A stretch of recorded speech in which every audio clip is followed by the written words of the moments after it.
ഒരു ചെറുപ്പക്കാരൻ ഒരു പുരോഹിതന്റെ വാതിലിൽ ചെന്ന് മുട്ടുകയാണ് രാത്രി 12:30. പുരോഹിതൻ വാതിൽ തുറന്നു. അവൻ പറഞ്ഞു, അച്ഛാ, എനിക്കൊന്ന് കുമ്പസാരിക്കണം. അച്ഛൻ പറഞ്ഞു, മോനെ, പാതിരാത്രി 12:30, നീ നാളെ രാവിലെ വാ, നമുക്ക് കുമ്പസാരം നടത്താം. ഒരു ചെറിയ നിരാശയോടുകൂടി അവൻ അവിടെ നിന്ന് ഇങ്ങനെ ഇറങ്ങിപ്പോവാണ്. പിറ്റേ ദിവസം പുരോഹിതനെ വിളിച്ചുണർത്തുന്നത് ഒരു വാർത്തയാണ്. ഒരു ചെറുപ്പക്കാരൻ കാല് വഴുതി കൊക്കയിൽ വീണ് മരിച്ചു.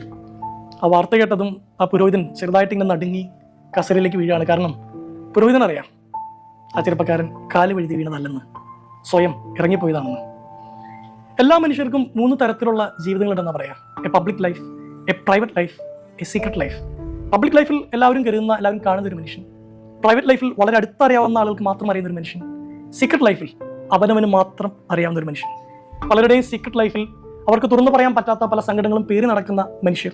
ഇതെവിടെ കൊണ്ട് ഇറക്കണമെന്നറിയാതെ, ഒരു പരിഹാരം കിട്ടാതെ സ്വയം ഇറങ്ങിപ്പോകുന്ന മനുഷ്യർ.